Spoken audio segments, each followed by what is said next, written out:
Jananambita Guru Kanakavadato Sankirtana Kapitaro Kamla Taksho Vishwambro Dvijoyo Yuganama Palo Bandi Jigapriyataro Karanavati Yanakulu Ananda Lilamaya Vigrahaya Himandivascha Vishandaraya Tasmai Maharima Prasadaya Shri Chaitanya Chandra Namo Namaste Kasturi Tilakam Lata Patale Vaksina Kostavam Sagrivar Bhaktikam Karatare Venu Karakankanam Sav Angari Chandanam Sulalitam Kantamuktavali Rajastrio Parivesito Vijayate Gopala Chudamani He Shisham Sundar Shikar Shekara Smirasa Mili Manohara Radhika Rasika Mama Kipanadi Sapriya Chanana Kinkaring Guru Tvai Vasmi Najivami Tayavino Iti Vigara Detam Namam Chananantikam Yatkin Kreshu Bausa Kaluka Kavani Nitaparasha Purusha Shakandamuli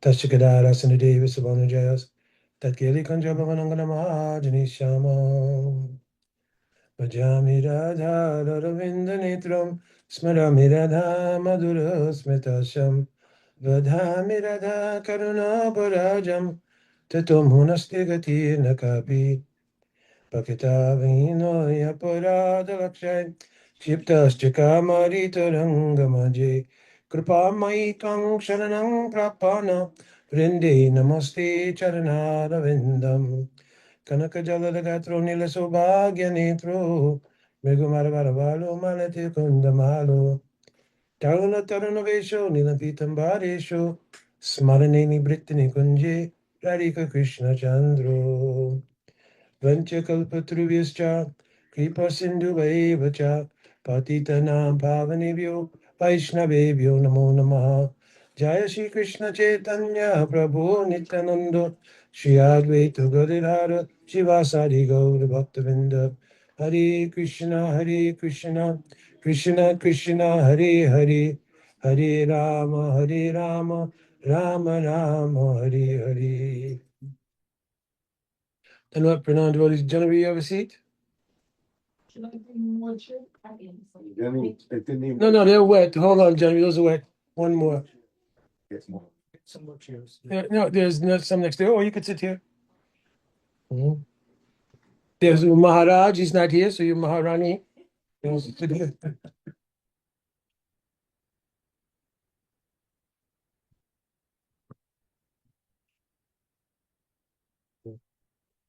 Okay, so this morning we spoke about Ram Sita there on the way. Okay. So this morning we spoke about the unfoldment in the life of Lord Brahma, and we set the table for the reciting of the Chatur Sloki. We went over what was Chatur Sloki. We described what is a sutra and the qualities, 6 qualities that make up a sutra. We also described that in every sutra, everything is there. So if you say a sutra like Krishna's Tu Bhagavan Swayam, if you analyze that sutra in relation to all sastra, it has to be able to fully explain what it's saying. So no other things would be needed, right? They'd have to find in the sutra itself that everything is present there. All right. So after Brahma obtained his realization, we mentioned from Divya Saraswati that he heard the Gopal mantra. This is a very important part. From Gopal mantra, he realized Kam Gayatri, because we've tended to think of the mantras as separate things. But actually, when you look at the Kram means like the progression of the mantras. The Brahma Gayatri, which is chanted, I think I mentioned this morning, Srila Bhakti Saraswati introduced Brahma Gayatri as a means of preaching, more or less, to prove that those who entered Vaishnava Dharma from any background, caste, creed, etc., that they are actually Brahmin. So they have the right to worship Thakurji on the altar. They have the right to recite Vedic mantra, all these things. The mantras which really begin in our Vaishnava line begin with Guru Mantra, Guru Gayatri. Gaur Mantra, Gaur Gayatri, Gopal Mantra, then Kam Gayatri. So these are actually the Vaishnava mantras that are standardized historically, going all the way back to our Goswami Varga, everything else. Now, different times, certain mantras were brought in, just like the Guru Mantra and Guru Gayatri came later. The scholars are, back and forth about when it was introduced, but it's in Sastra, it's in Vaishnava Tantra, so it is a bona fide mantra. So, but some say it was the idea, how will you worship Mahaprabhu if you don't worship Guru? So there became that Guru mantra is necessary, then Guru Gayatri.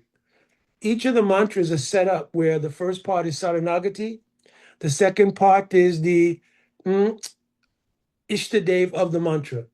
So in Guru mantra, we're doing Saranagati to Sri Guru in Gaur Lila. In Guru Gayatri, we're doing the Dhyana of Sri Guru in the Aprakat Lila. Same thing. To Mahaprabhu, we're doing Saranagati to Gaur Lila. And then we're doing to the whole manifestation of Mahaprabhu as the descent of the Prem of Radhika. In the second part, I'm not going into details here. Everybody here, I think, has Diksha, but I'm still not going on full detail. But basically, Mahaprabhu's Leela, then Mahaprabhu as the manifestation of Prem. So when we mention like Vishwambaraya, as we mentioned this morning, everything okay? Yep. Mhm.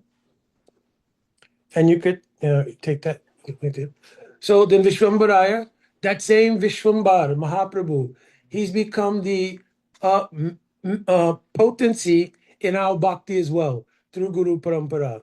In fact, Srila Krishnadas Kaviraj Goswami, he wrote the mantra, Pancha Tattvakam Krishnam Bhakta Rupa Swarupakam Bhakta Avataram Bhaktakyam Namami Bhakta Shaktikam. Because he said when Mahaprabhu manifests, he manifests these 5 features of 5 truths. One is that he is the very form of bhakti itself, because he's a combined form of Radha and Krishna, or the asraya, the repository of love, and vishaya, the object of love.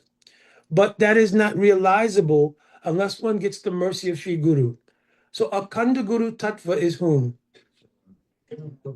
In earnest, Nityananda Prabhu. Original Guru Tattva is Baladev Tattva, because Baladev Tattva is a personification of Seva Vastu and Seva Vritti. In other words, the attitude of serving Krishna, Seva Vritti, and he's the Sandini Shakti, predominating the sign, so he's the substance of serving. Understand? Because Krishna cannot be served by material things. So those things have to be transformed by the Sandini Vritti in order to be offerable to Krishna. Understand? So he's the true origin of Guru Tattva, but one thing is not there in Baladev Tattva per se. That is extreme compassion. Because Gurudev is told in Krishna Lila how they'll know what is the suffering of any jiva. You understand? Something is there, but not so much that they can act on that. You understand? Because in the Nitya Lila, everything is so predominated by the bliss potency, Ladini Vritti, hard to reconcile somebody suffering in the material world. Because is the Atma actually suffering? That's one thing. We said, no, the Atma is not really actually suffering. It's just like an illusion.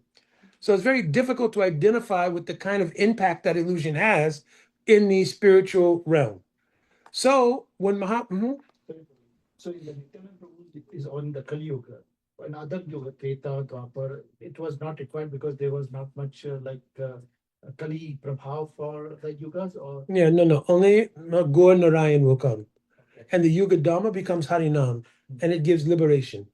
Once in a day of Brahma, 28th cycle in one day of Brahma, then Gaur Mahaprabhu comes. Sorry, my question was moreover on the Nityananda Prabhu, Nityananda Tattva. So Akhand Guru Tattva. So in the Akhand Guru Tattva, when he comes in Kali Yuga, because there is a lot of like passion required for Kali Yuga living entity, that's when Nityananda Prabhu will come. But in other Yuga, like Satyug, Dwapar, Oh yes, no, it was not required because there was not much. Okay, not required. But also there's a speciality here that it's mentioning. Ke jabe ke bhai. Bhava Sindhu Para Danya Kali Yugera Chaitanya Avatar. The descent of Chaitanya Mahaprabhu is not only a part of like the Yuga Dharma, but it is a special gift that comes in this period. So it's called Danya Kali. That's why it has that special name. So when Nityananda comes in the Danya Kali, the Akhanda Guru Tattva has overflowed with the expression of the compassion of Mahaprabhu. Because he mentions there clearly that Nityananda Prabhu in the Leela with Jagai Madai shows a compassion that's not shown by any other avatar. Because he sheds blood for Jagai Madai. You understand? So that Nityananda is fit to become the Swarup Tattva in the Pancha Tattva. Understand? Swarup Tattva means he can reveal what is the highest kind of love. Because that prem that Mahaprabhu comes to give, right? Prem, Rasaniyos, Koritya Shadan, Rag Marg, Bhakti Loke, Karitipchan. Giving of the Rag Marg that allows you a path to realizing the highest kind of love of Radhika, that's a gift. That's not part of something that Krishna has to do. That's why it only happens once in a day of Brahman. Because the argument could be made, wait a minute, that should happen every Kali Yuga. Kali Yuga is always bad. It's not only bad once in a day of Brahma. He should do every time. But he doesn't because this is a special danya, means a special gift, which is this kind of high class praying. So when the Lord, which is another testimony to the fact that we are not in ordinary circumstance. The verse I gave you, Bhavapavarga, Brahmati Yorobhavej, that you've come only 500 and something odd years after Mahaprabhu means you're very close to the end of the cycle of birth and death in the material world. Other than that, it would not be possible. There are a lot of other jivas who also came in same time as we did, who are not in association of a pure Vaishnava or Gurudev, who are not receiving mercy or this nectar. Can we call them like extremely fortunate as well? Yes, because the prabhav of Mahaprabhu's Leela is still touching. Just like Srila Prabhupada, when somebody is going to work, they don't care anything about a Hare Krishna, Dharma, anything. But still, they pass to go to work and they heard Hare Krishna, Hare Krishna. Understand? Somebody has no interest whatsoever, but you read in the newspaper, oh, Hare Krishnas did this. So somehow or another, the proliferation of the prabhav means influence of our acharyas, especially Srila Prabhupada, permeates so many things that even you don't want to come in contact, right? My wife was mentioning when she was in university, sometimes she see devotees, she crossed the street. Understand? Because not, but now what happened? I told the other day, when I first came back from Africa from preaching, we had only one small basement apartment. And so we were living there, and we used to do Mangalarti, everything there. But the lady who owned the home, her son, he used to come and sit on the stairs, not all the way down. He'd just sit at the top in the kitchen on the stairs. Our Shanta Maharaj was at one program, and when he was at the program, he runs up, Hari Bo. It was that little boy. Yeah, it was that little boy. And he was part of somebody's kirtan, one of those kirtan parties that go out on the street. So he had joined and everything else. So the prabhav is so strong in this Kali Yuga Mahaprabhu. So my point was that Nityananda Prabhu is called Swarup Tattva because he can reveal the Bhakta Roop. What is the Bhakta Roop? Is the unique feature where Prem has come to such a high degree that the roles of Radha and Krishna have been inverted. Understand? It's called Prem Vilas Vivart. This is what Ramananda Roy spoke in the end of Ramananda Samvad. So it means I'm telling something everybody's understanding. Is that door open there? You don't have to lock it all the way, just push it too. But what happens is that the love within Krishna Lila becomes so high that Krishna, again, as I mentioned, he desires to understand the prema of Radhika. And therefore he comes as Mahaprabhu. When that happens, he's now in the role of Radhika, and Radhika still comes to support him in the form of Gadadhar Pandit. Understand? So now the roles are reversed. He's in the role of Radharani. So that only happens the once in a day of Brahma, and only Guru like Nityananda Prabhu or those who are Vyasti Guru, means expansions of Nityananda Tattva, can reveal that fact. So ordinary Guru cannot reveal these things. You understand? So our Gurudev, Srila Prabhupada, others, they brought these things. But now even if the ability to reveal that truth is present, it has to descend to our plane because that reality is still a spiritual reality and we don't have access to it. So Advaita Acharya becomes the Bhakta avatar, means he calls for the descent of that reality to come to the Prakat Lila. Is it? Okay. He calls for the reality to descend to this plane. So he's called Bhakta avatar. Even if it comes to this plane, if you don't have the mercy of Radharani, can you understand it? Therefore, Radharani herself comes as Gadadhar Pandit, and the Bhakti Shakti comes. Now, because Krishna, Radharani, or Mahavishnu, who's Advaita Acharya, they don't directly give bhakti. It's mentioned in Madhurya Kandamini. but rather they empower a devotee to give bhakti. Paramasvatantra Bhagavat Bhakta Jatta Kripa Mangludai. They empower a bhakta to give it. Therefore, Srivas Adi Gaur Bhakta Vrinda. So Srivas becomes the pinnacle of the mood in the heart to reveal that truth. So in the Chaitanya Charit of Murari Gupta, it mentions there, Sri Bhakti Rasa Hridoya Tvam Attaha Srivas Uchite. His name is Srivas because Sri's Bhakti Ras is residing in his heart. So he becomes the ideal for all the other pure devotees who will follow, who can give bhakti. So this is the whole meaning of the Panchatattva. And then, also, we should not think that Gaur Leela has passed. Ajapya se Leela kare goroy, kono kono Bhagavan, deki bari pahari bo vrinda. So it says that even now, the Leela of Mahaprabhu is going on, just who's conscious of it, who's not. If you're very fortunate, you're conscious of it. So it's not that we came and we're in something else. This is Gaur Lila. Understand? So all of those things I just mentioned about the Panchatattva, it's that influence that makes this possible.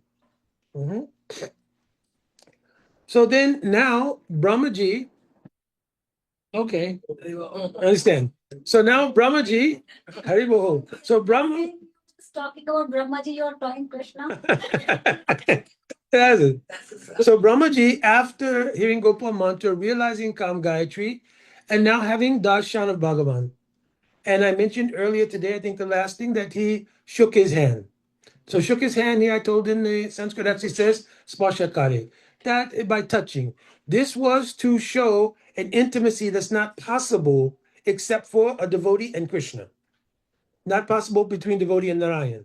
So now Krishna will answer 4 questions that Lord Brahma asked. Lord Brahma asked, first of all,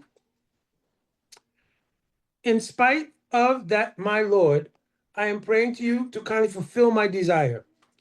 May I please be informed how, in spite of your transcendental form, you assume mundane forms, although you have no such form at all.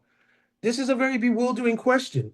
How can you ask how the Lord takes a mundane form? Can any form of the Lord be mundane? So here, what is the indication? Others think these are mundane forms because they appear within our vision. Because he's saying, listen, I just did so much bhajan sadhan for 1,000 celestial years, even to get mantra. Then how long it took to get from mantra to realize your actual transcendental form?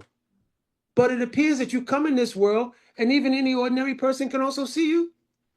So what kind of form is this? So he's saying that it appears that way.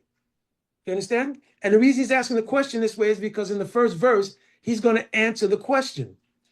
So you understand? So he's saying it appears that they're mundane forms, but he doesn't say that directly. He says, how do you have such forms that appear to be the transcendental, but you also assume mundane forms, although you have no such forms? You understand? So he said, I know. Right? And what is he talking about? All the different incarnations. Ramari Muteshu Kala Niyamena Tishtan.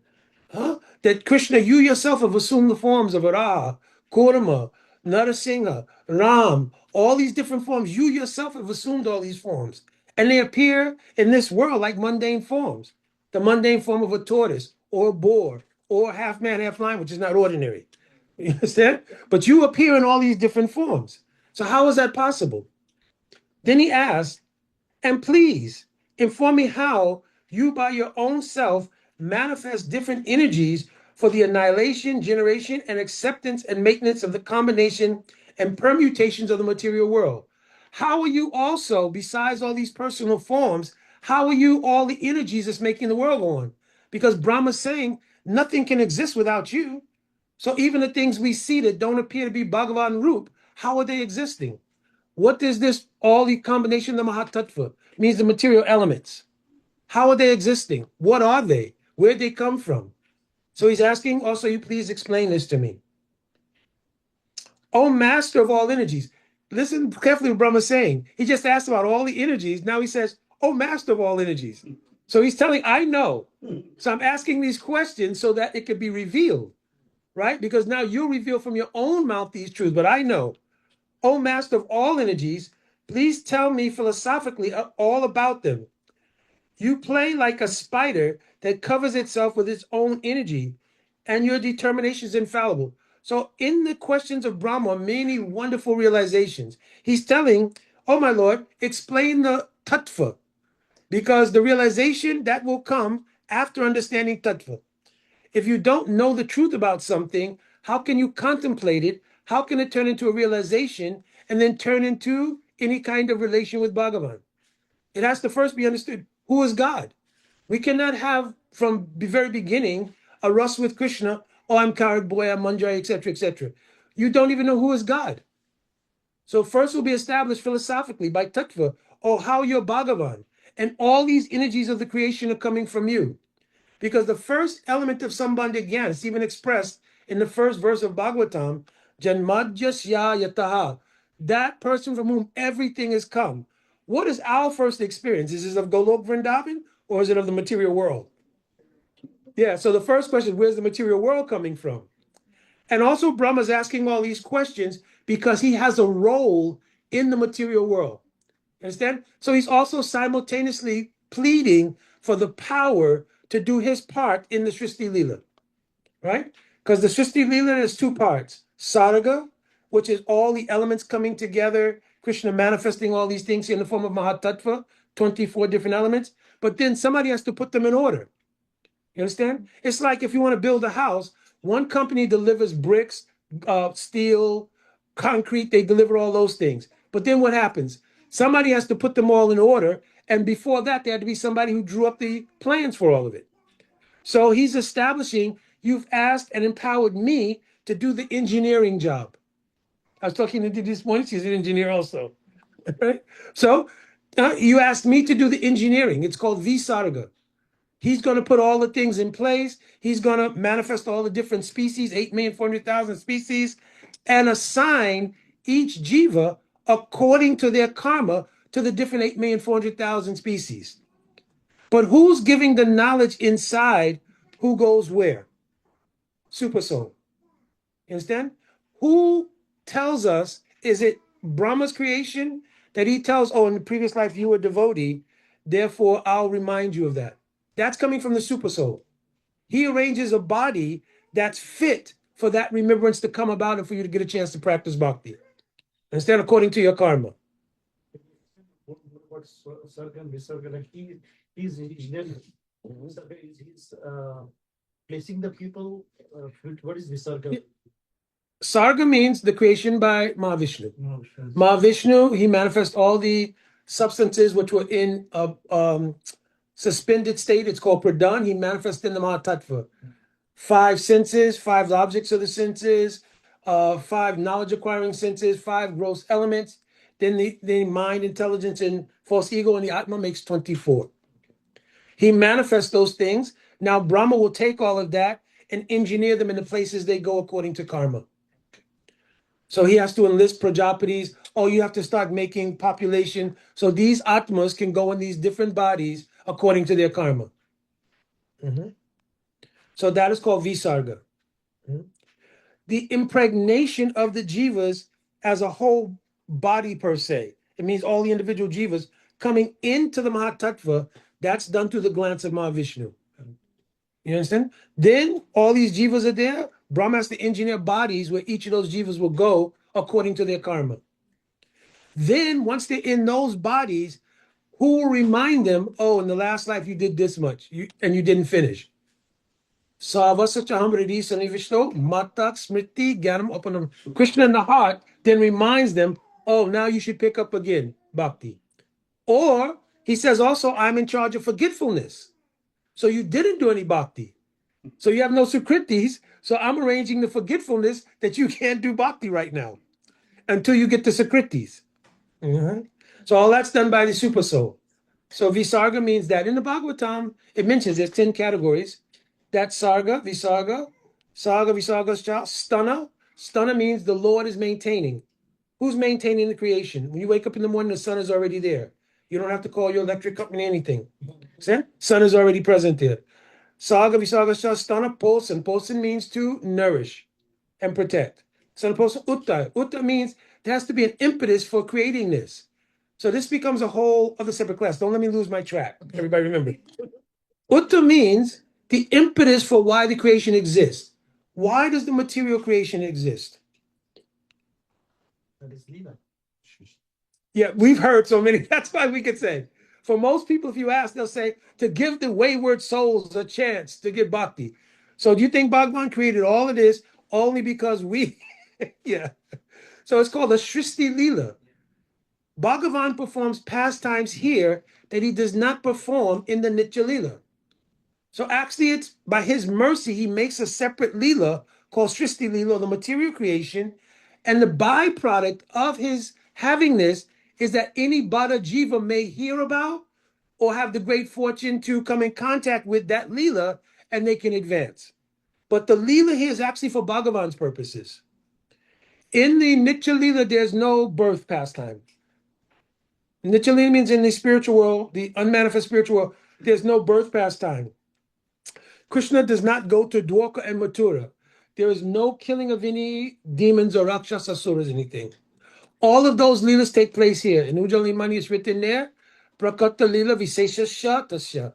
All of those kind of leelas, Krishna's being born, his killing demons, going to Mathura Dwarka, all those things take place here. Uh-huh. Is there a Dwarka and Mathura in the Yes, spiritual world. There's also Dwarka Mathura there in the spiritual world. Understand? The purpose of Dwarka and Mathura, they become what are called Virohe Prakash of Vrindavan. Virohe Prakash means they are places where separation can be experienced in a great degree. In Mathura, some separation is there deeply. When Krishna goes to Dwarka, that separation becomes many, many times more. That impels the love to rise to a level in which separation can make meeting happen. That's a whole different subject. That's a whole different subject matter, right? But yes, so those places eternally exist. But the point I was making here, the purpose of this creation is for Krishna to enjoy pastimes here. Now, from our perspective, we're saying this is called Prakat Lila or Boma Lila, means earthly pastimes. And the spiritual world is the Aprakat or eternal Nitya Lila pastimes. From the perspective of Krishna, is it any difference? From the perspective of Vrijabhasis, do they see a difference? Nobody gets a passport from the eternal Dham. Yeah, I'm going to Boma Lila now. You understand? For them, there's no difference. It's just another manifestation of the eternal Dham. For us, because we're bound jivas, we see the two distinctions because we have aspiration to go to the eternal abode. Understand? So, stanaposna uttaya, that's the intention. So, uttaya, saga visagascha stanaposna uttaya, manavata ishanukata. Then another part of the Bhagavatam discusses in each manavata, means in each time period, there are 14 manus in the day of Brahma. In each of those manus, the Lord made an appearance in some incarnation. So now he's saying, in those periods of time, what did the Lord do? When he came as Varaha, what did he do? He came as Kurma, what did he do? He came as Nrsimhadev, what did he do? So describing in the different manavatars what pastime the Lord performed in what incarnation. Then Nirod. Nirod means the winding up of the creation, because one day of Brahma, 6,340,000,000 years after that day, everything is wound up, and the night of Brahma begins, which is the same duration until the next creation cycle. Understand? So Nirod means the winding up of all the material energy and all of these things to prepare for the next creation. Understand? Then Mukti. Mukti means for those jivas who were fortunate enough to have some contact with bhakti, they have become liberated. The degree of liberation is what's in question. Already, if you know what is Krishna, you know what is bhakti, you know what is the soul, you are now liberated. You understand? Now it's a matter of that liberation becoming a manifest thing. But you can never go back to thinking totally I'm the body. That's the feature of bhakti itself. It's self-illuminating. Can you now forget I'm the soul? You can't forget that. You may not act on it, but you can't forget that fact. Now it's just like a child. Once they have a certain experience, like they put their hand on a fire, you can't erase that now. You understand? So before you thought, oh, it's funny, it's like to play. everything. Then you put your hand, that burn feeling comes. You can't change that now. So similarly, once the eye has been opened, you are the soul. You can't change it. How many devotees over the course of practicing bhakti tried to go back to material life? Oh. So many. It doesn't happen. I remember they telling a funny story in Philadelphia. What was it? What was that devotee's name? One devotee anyway. He couldn't take it anymore. Every day, 3:30 in the morning, wake up, cold shower. Because that time living in the mat or ashram, only cold shower in the morning. And the entirety of your possessions could fit into a milk crate. And you shared that space with 10, 13, 14 other people. So now every single day, same thing, Mangalarti, this, that. And that time devotee is not understanding so many deep things. So you go to Mangalarti, you're singing the song only. No deep moving thing, right? So finally, I can't take it anymore. So one day they said I forgot who this was, but one day just during the Guru Puja, maybe something, no. And he ran outside and he just started running. Devotees ran out, hey, Papuji, hey, where you going? Where you going? He ran to the corner, and as he got there, somebody was crossing the street and got hit by a car. For real. Oh, okay. Yeah.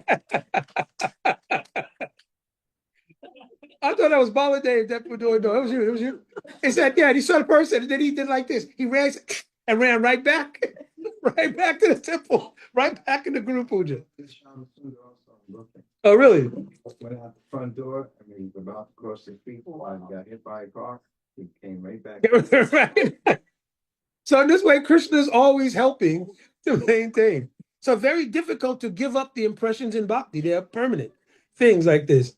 So, nirod mukti. This means liberation. Liberation is, we should not romanticize it as only when I become a pure devotee.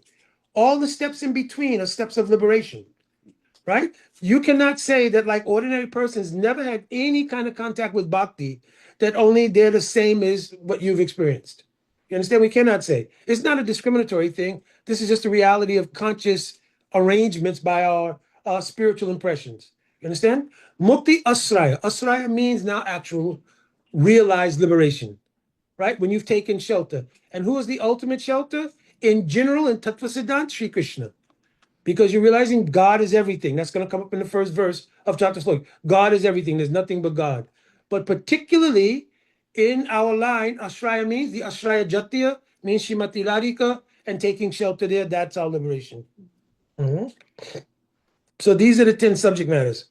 So Brahma, he was continued to ask questions. He said, please tell me so that I may be taught in the matter by the instruction of the personality of Godhead, and may thus may act instrumentally to generate living entities without being conditioned by such activity. So now Brahma has played for two things.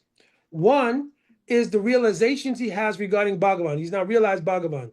But he knows by that same realization, I have a service to do for Bhagavan. Like our acharyas, and he's our guru, he's the original guru in our line, they have both a service in this world and they have their own internal service. So he's saying, may I be blessed to carry out my external service without being trapped by the Bada Jiva's mood and all these things. Understand? Saying, may I also be empowered to act in this way without becoming conditioned myself. Understand? So this is also very interesting because it means that Brahma, though he's realized Bhagavan, directly asking questions of Bhagavan, he considers, oh, I could become conditioned myself. This is called Dainyabhav. This is the sunshine, means humility. It means great humility has arisen, that I will not take for granted. I have such good fortune. I'm speaking to Bhagavan directly. But I'm thinking when I carry out my service, please do not let me become conditioned. Hmm? So those were the 4 questions that Brahma asked. Then Brahma says, listen, oh my Lord, you've shown me so much favor. You've personally shaken hands with me, just as a friend does with a friend. So the verse actually, it says there, Priya Priyam Prita Manaha Kare Sparsham. That just like a person who's dear to another person, you've shown me so much friendship.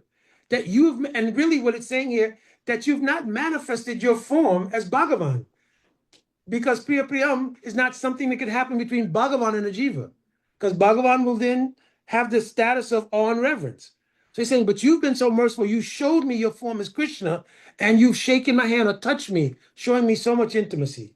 So now you, who is the source of all Narayan avatars, everything, you've personally come to me and revealed yourself. So he's saying, because of this fact, I take it that what I've asked you, you'll be kind enough to answer to me.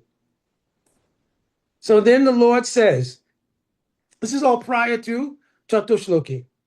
This verse is also very important. Sri Bhagavan Vacha. So now the Lord responds to the devotion of Sri Brahmaji. Gyanam Param Guyam Me. I'm not only going to tell you what you ask, but Gyanam Param Guyam Me.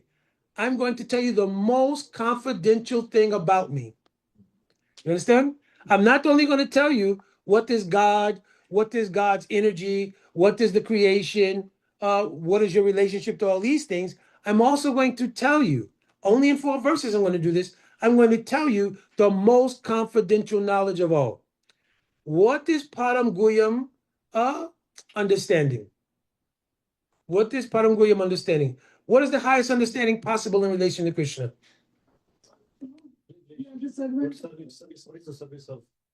What is the highest? Parama Guyam Manjaribhav. Understand? Is there anything higher than that? Because in Chaitanya Charitamrita, it's telling there are various kinds of rasas with Krishna. But if you looked at them from a neutral position, it's called Tatashta Vichar. The highest ras Ramananda Roy Tomabu is Madhurya Rasa. Within Madhurya Rasa, can we become like Lalita and Visakha? No, you cannot. So the only position available for anyone who wants to serve in Madhurya Rasa is, therefore, Paramaguyam Kata or Paramaguyam Tattva will be the understanding of what is Manjari Seva. Understand? This does not negate other rasas. If you have mood, like you want to serve like Nanda and Yashoda, is it also available? If you want to serve like Sakas, is it available? Mostly it'll be Priyanama Sakka. You understand? So all these rasas, if you want to go to Vaikuntha and serve Narayan, is it available? Or Ramachandra? Yes, every ras is available. You understand? But when you looked at them neutrally, Ramananda Roy is telling, then this Madhurya Rasa is highest, which means Manjari Bhav is the highest thing. Now, from our material perspective, we say, okay, I want that one. I want the highest one. You understand? But actually, some particular taste will arise in your heart, and that particular taste will be your guiding principle in what rasa you will end up having. You understand? And Diddy's always telling also there's something in the jiva. It's not only external influence, something in the jiva also that accommodates that mood as being most tasteful to you. You understand? Also, that does not happen automatically, because now devotees are thinking, I will chant my rounds, I'm going to Mangalarti every day, and then when I'm about to die, they'll give me my welcome package here, you're now Manjari so-and-so. So that's not how that works. What happens is that while you're practicing, the revelations of those things come in incremental stages in your practice. And then at the time of maturation, you realize that, and when you leave this world, what you've realized in the practice here is what happens there. It's not like, it's just like you did everything. I was following everything. I did everything. I took sannyas even. I did everything. So then at the end, they'll tell you, okay, pick up your welcome package right there at the gate. And this is all your specifics, who you are, everything. Then in the Prem Bhakti Chandrik, it says, Sadhana Bhavi Taha, Siddha Deha, Bhavi Taha. What you were doing in sadhana will be what is there in your perfection. You understand? What you're practicing now is what will be in the perfection. All right? So then he says, Gyanam Paramam Guyame. I'm telling you the most confidential thing. Yad Vigyanam Samanvitam. And you should have Vigyan. You should realize it. Samanvitam means, but how will you realize it? Sarhasyam tat angamcha. Anga here means the angas of sarhasyam. So here sarhasyam is translated as devotional service. But why sarhasyam? Sar means this kind of rahasya means mystery or secret. So it's not just understanding this is the Hare Krishna movement, I'm doing bhakti. Sarahasya means the rahasya of doing bhakti. There's a difference between I'm practicing 16 rounds, following 4 regular principles, and doing Rahasya Bhajan. Like Bhaktivinoda Thakur has written a book called Bhajan. The Rahasya of the Bhajan is what's being spoken about. So Sa represent Bhajan. Huh? Sa represent Bhajan. Rahasya means secret.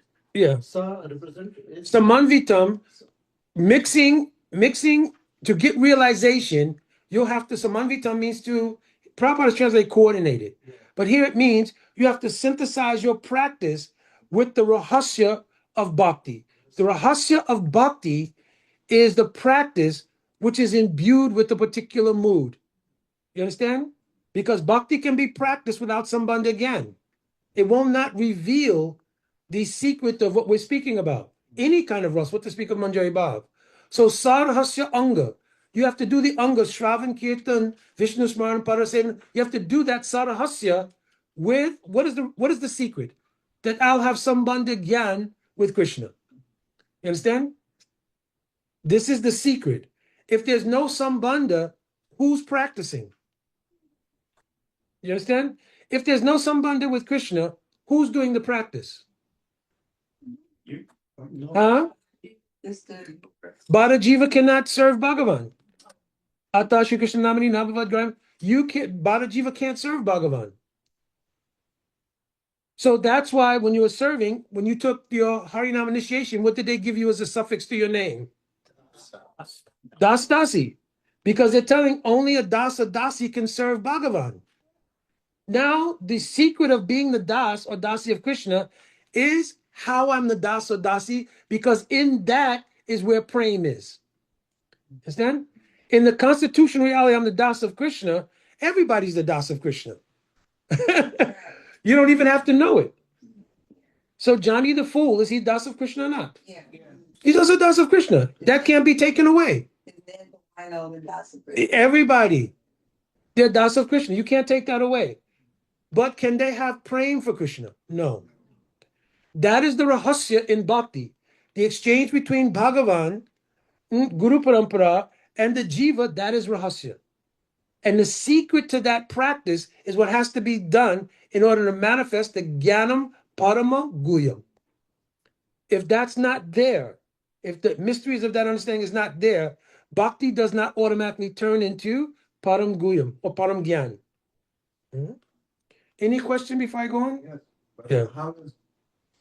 How do we derive that from scriptures, or is this the commentary that says Parama Bhuyame? How do we pick that out of this? He's going to tell. He says, Grahana Galitam Maya. You accept this from me. What is Krishna at this point in relation to Brahma? You understand? Says, so you take this from me. So Guru is giving that. He says, now you practice Sarhasya Anga. Anga means the Angas of Bhakti, inspired by the kata coming from Guru. Understand? Guru here means sadhus also. Yes. Or sadhu. So being inspired by that, you practice bhakti. But it means, by using the word sarahasya, it meant, not I went to the class, I heard everything. Yeah. Sarahasya means, did you understand it? Did it turn into sarahasya, the mystery? In the mantras we chant, is there rahasya in the mantra? Yes. That's what cannot be spoken aloud. Pujapad Tirtha Maharaj, he gave a whole lecture on the mantras. And you were there. I think you was there at my house, yeah. And we were thinking, oh, Maharaj, can you really tell the mantras like this? He said, no. Gurudev said, you can speak the siddhant of the mantra. The rahasya of the mantra you cannot tell out loud. You understand? So the rahasya means what it is that creates actual bhajan life. Prior to understanding the mystery of the mantra, what you're doing is called archan. You remember Gurudev used to distinguish between archan and bhajan. Archan means I have faith, right? I have faith. Yes, I don't have really somebody. I'm the Das of Krishna. Somebody is Das of Krishna. So I'm worshiping Thakurji on the altar. I take the incense, everything, 4 times to the feet, 2 times here, 3 times there. This is archan. Bhajan is what? Gurudev used to tell. Mother Yashoda takes the giwik in the morning, and she going, okay, stand still. 2 times to the feet, 4 times. What is she doing? Checking Krishna's body. Is there anybody's hurts with him? These boys play so rough. Everything. What bhav is that? That is called Vatsalya praying. You understand? So that is bhajan.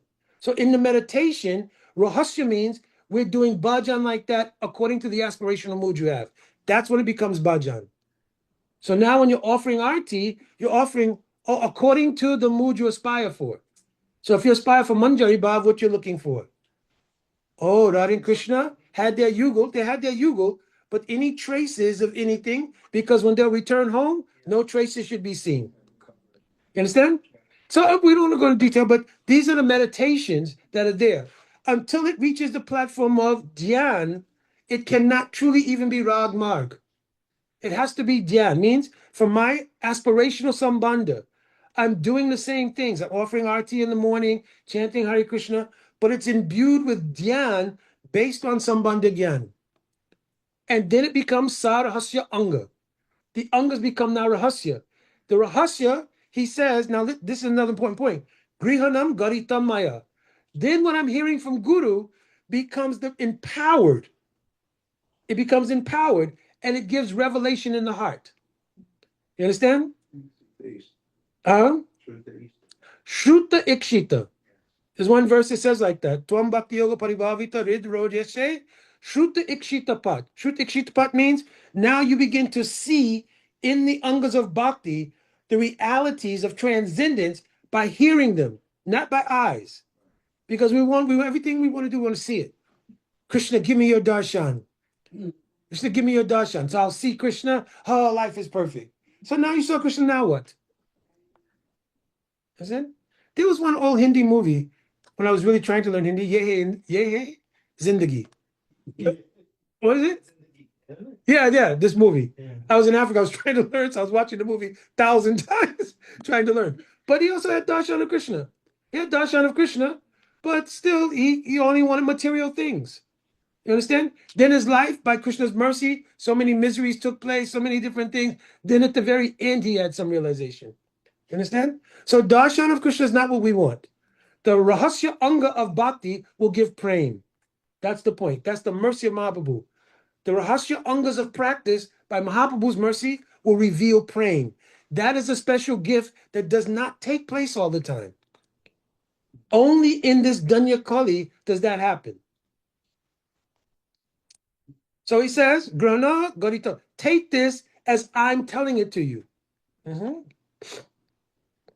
Then the Lord says, Yavanaham yata bhavo yad rupa guna kamakaha tataiva tattva vijnanam astute mat anugrahat. So listen, what you will understand is all of me. Everything about me, namely my actual eternal form, my transcendental existence, means all my associates, my dham, everything, the color, qualities, and activities of me. Yes, so he's saying you'll understand all this. Let all of this be awakened within you by factual realization. How? Anugrahat means out of my causeless mercy. Understand? This is how the rahasya of bhajan life takes place. By anugrah, by mercy. Can we make it happen by our sadhana?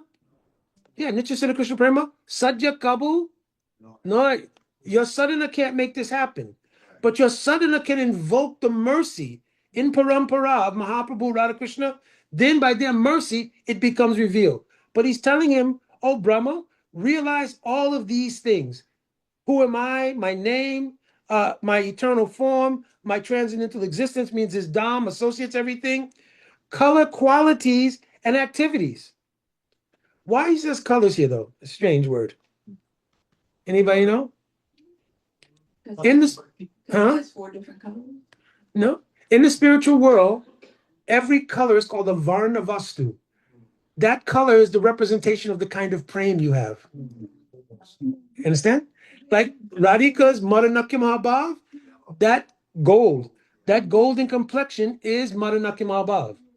You understand? And some of her Manjari Sakis, they reflect that color, so they're also very golden in color. You understand? So it's called Varna Vastu. It means that your mood is reflected in the color. Just like in the material world, sometimes you became, is it green with envy or red? Red with envy. Green with envy. Right. Red with rage or whatever it might be. You understand? Somebody said, they said, oh, you're so blue. Yeah, I got the blues. Yeah. You understand? But in the spiritual world, those colors are actually representative of a particular kind of praying. You understand? Then, after telling him that, he starts to give 4 sutras. And the first sutra that he will give, which is what we will kind of conclude with tonight, is the very first verse of the Catur Sloki. The 4 verses of Catur Sloki are divided into 4 tattvas. Prayojan tattva, Sambandha tattva, Abhideya tattva. What is the 4th one?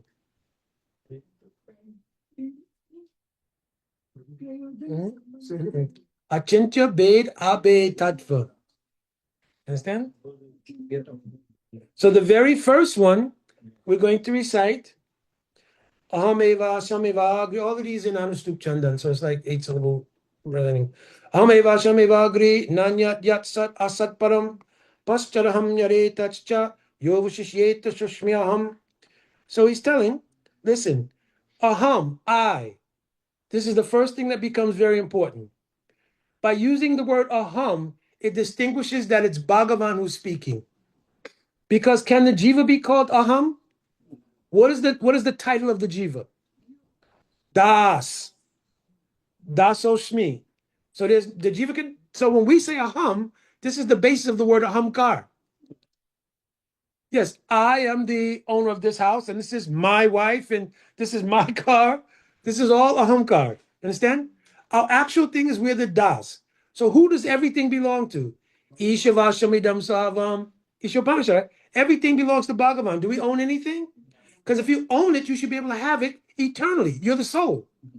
Can you have your car eternally? People go buy the car every day, waxing, doing puja, everything. You understand? Just like we do puja. You take it, you do your puja, they're in the car doing puja also. Washing car, everything, the panchamrit, bathing, everything. You understand? But you can't keep the car permanently. And then if somebody bumps into the car, you go, ow. You also go, ow. What? And you go to fit of rage, just that? This is all due to ahamkara. So the point is the aham nomenclature cannot belong to the jiva. You understand? Common parlance we say, but it doesn't belong to the jiva because the jiva is dasosmi. So Krishna starts out by telling the ultimate truth in the Prayojan Tattva, aham, evasam evagri. Before this creation existed, I existed. For the Bada Jiva, what have they known besides this creation? Nothing. So he's establishing, but I was existing before this creation was there.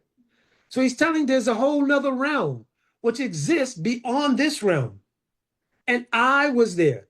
And the aham word also means, aham means I am the proprietor of all of that. You understand? Because aham means aham, I. So that abode that exists beyond this abode, that's my abode. You understand? So he's saying before this creation, what you're experiencing, what you also don't own anything in, you're just a part of it, I existed before that. Then he says, Nanyat Yat Sat Asat. The word Sat Asat means cause and effect.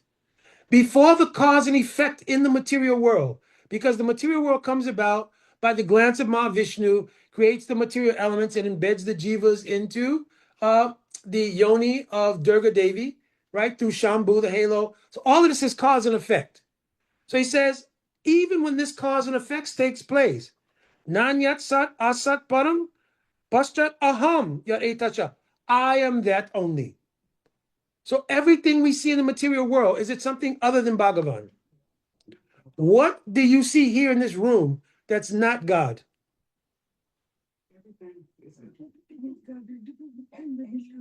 Everything is God. What is the atoms that make up wood or metal or anything? Where's it coming from? And who's in every atom that gives the atom that energy? Andantra stanum chayantra staham in Brahma Samhita. Within every anu, every atom, Bhagavan is present. So they just discovered something and started calling it electrons, protons, neutrons. Right? You just gave it a name. All you did was see a power and said, yeah, let's call it this. This is our new baby. We're going to give it a name. Yeah? But it was there before you found it. Am I correct? So that power was already identified. Andantra stayantrataham. No. Andantra stam. What is that verse? Andantra stayam. Anyway, saying Krishna is within every atom is that power. You understand? Andantra anu. In every atom, in every anu, Krishna's present is that power. You understand? So everything is composed of atoms or not? Yeah. What's not? I'm not a check with engineer. Everything is composed of atoms? Yes. Right? And then you get to nucleus, all these things, but everything is composed of atoms. And the power in that atom is Bhagavan himself. Andanta paramanucha yantrastaham. Who's situated in every atom is Bhagavan. So there's nothing here that's not composed of atoms. Bhagavan is the baseline of everything. So every cause and effect in this world also is the feature of Bhagavan Shakti. The fact that the bodies grow old, what is causing that? Who designed that? The fact that the sun comes up at a certain time, goes down, and intermittently there's rain. Who caused? Do AI and see who caused that.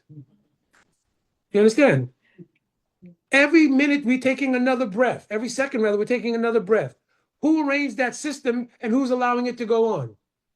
Because not guaranteed. So in this way, when you analyze everything, looking at it, Bhagavan is also everything in the creation. He existed before the creation, and he's everything during the creation. Pascharaham yat etachcha yovashisheta shoshmiham. After everything is done, God still will exist. Aham here means I am still existing even after all that you see in this creation is gone. So also two factors are being mentioned here. One is what is nitya and what is naimittic or temporary. What is nitya? What existed before the creation and what exists after its dissolution. What is temporary? What happens in between. So now he's given Brahma these truths. I am existing eternally before the creation and afterwards. The temporary manifestation in between is what you are going to engineer. And what you're engineering, don't become confused. Don't think you're the doer of that. I'm also the doer of that. Don't think that the materials you use to engineer the creation is something else. That's also me. How it's all designed to work. Don't think that's something else that you created in your mind, Brahma. That's also me. Brahma, you yourself, that's also me. You understand? So there's nothing that exists except God. Now, this is the important point here. If this understanding is there, that there's nothing but God, you have to make an account for how am I related to it. You understand? As soon as you understand this, oh, this is not my house? Well, whose house is it? Just let's go through the chain of causation. It's not my house? Whose house is it? Everything here is by the energy of Bhagavan. So it's Bhagavan's house. Who is Bhagavan? Now, you understand what I'm saying? You always have to ask this question because if I'm not the source, owner, and everything else, who's in control? I don't particularly want to die, but who's in control of that? Nobody's volunteering. And even people, when they do commit suicide, it's basically because the ananda vritti in every jiva is more powerful than anything else. And when people become extremely unhappy, they'd rather give up this existence than be that unhappy. You understand? So that's proof that the soul's ananda vritti is the most powerful element in your existence. You understand? But anyway, who's in control of all of that? Why should we have to die? Why should we have to grow old? I was fine at 25. I was good. You understand? I could have just stayed there. You understand? And also, by the way, nobody in the spiritual world is growing old. Just as a matter of course, if you want to make a case for this, understand? Huh? Yes. Why do we have to grow? So who is in control? So you have to make, when you hear things like this, or Janmadya Shayata, you understand? When you hear verses, sutras like that, and they're explained, it has to be that in your heart, an account has to rise. Well, what's my role in all of this? That's what these are meant to do. So Brahma asked the questions. Again, Brahma's life is a parallel to ours. So now once this is understood, it forces every jiva to make an account. How am I related to this? You understand? And therefore, in the very next verse, Sambandha Gyan will arise. You understand? This is Prayojan. Why? Because the ability to see everything as God is described as Prayojan. What is the verse in 11th canto Bhagavatam? Oh, Bhagavam Bhavam Atmanaha. That person, Savatra, who sees everything only as Bhagavan, he's called Uttama Bhagavat. Understand? Bhagavat Bhavam Atmanaha. He sees everything through the bhav of his relation with Bhagavan. That person is called Uttam Bhagavat. You understand? So this is answering Lord Brahma's question when he said, even if you're having me create everything, how can I not be proud that I think that I'm doing It's part of it, but it also answers the very first question that Brahma asked. Explain to me how all of this works. So he tells him, right now, Brahma's self-realized, but he's telling to Brahma because Brahma's Adi Guru. You understand? And Brahma will have to pass this on to Nard to Vyas, Vyas to Madhvacha, like this. Understand? So he's establishing what is the absolute truth. This is Prayojan. Because also by saying Hameva Shameva agree, only I existed before this creation and afterwards, he's also stating the existence of the spiritual world. Yeah. And so now natural inquiry should come in the jiva. What is that spiritual world?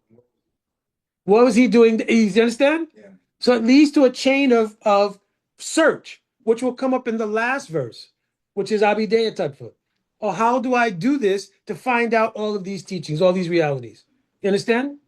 This is more about who I am, like Krishna in relation to Krishna. The second verse will establish that. Second verse will establish Sambandha Gyan. Third verse establishes Achintya Beda Be Tattva. Because if you say Bhagavan is everything, does that mean everything that we're looking at is actually Krishna Sarup? So he's going to say, Matani Bhutani, Bhuteshu Vateshranu. He's going to say, I exist in everything also by my energies, same time I don't exist in everything. Understand? So this is a Chintya Beta Be Tattva in the third verse. Then the fourth verse, he's going to describe, how to do Bhagavan. How to do Bhajan. You understand? Mm-hmm. All right, so we always have questions and we don't end up running too late. So any questions about what we discussed so far? I have a question.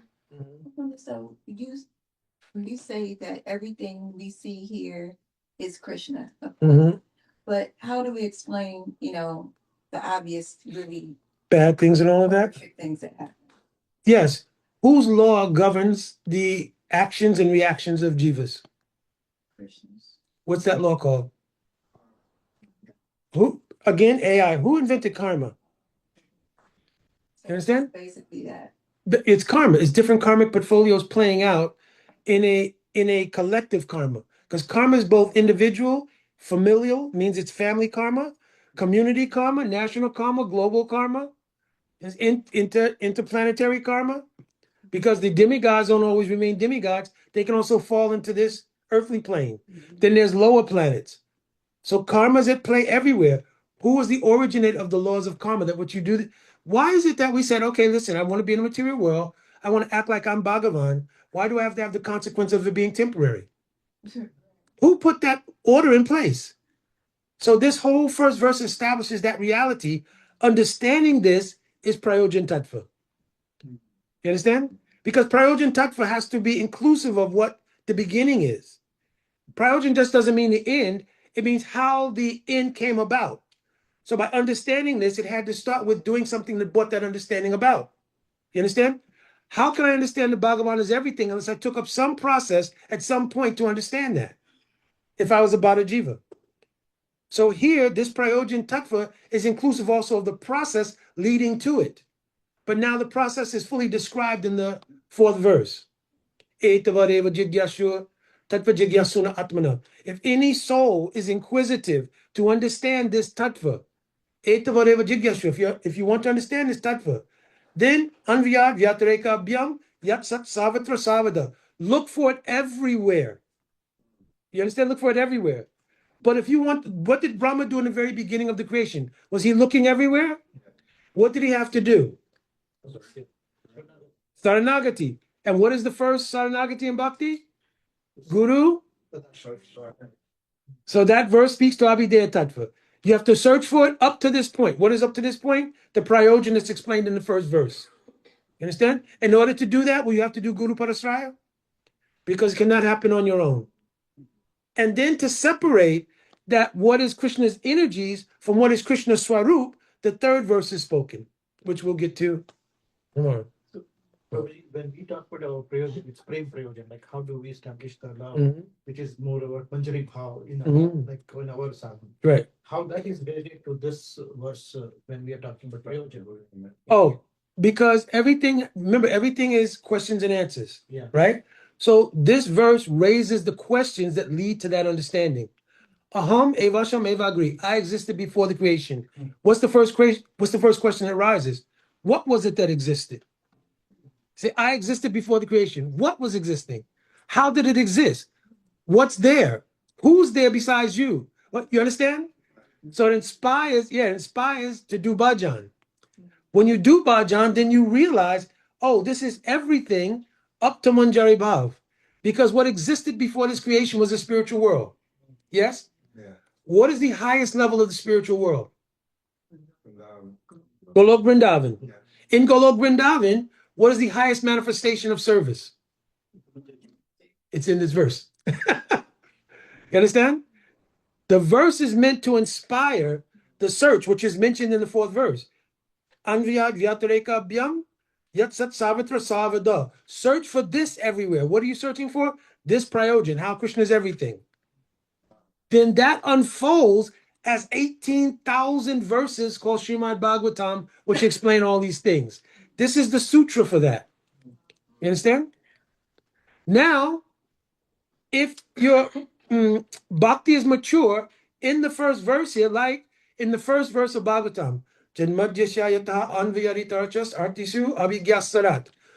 did Vishwanath Chakravarti Thakur realize there? Janma Adi Ras. You see what I'm saying? The verse says that from which everything comes. How did he get that was Adi Ras?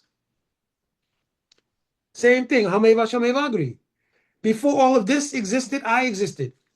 So we could think, oh, you existed like old man with white beard sitting in the cloud watching us. You understand? But then we'll quickly come, well, why would that be? We have so many activities here. Why God, he existed before us, but he was just sitting there watching us. Yes, so in other words, it inspires the realization what was going on before this creation was going on. And it establishes in the Bada Jiva, there's something beyond this creation. And then the Abhideya Tattva verse will establish what you should do. Search for this everywhere. Tattva Jigyasuna Atmana. The sincere person would look for this tattva. How? Jigyasuna. What does Jigyasu mean? Inquire. Who will you inquire from? Tadvidi Pranipatena? Yeah, exactly. Understand? So he establishes bhakti, but he establishes prayojan here, because in this verse, like Janma Jasyayataha, all the things describing the highest thing are present here. And if you follow the fourth verse, all of the things you're searching for will be realized, and you'll come to this conclusion. There's nothing but Bhagavan.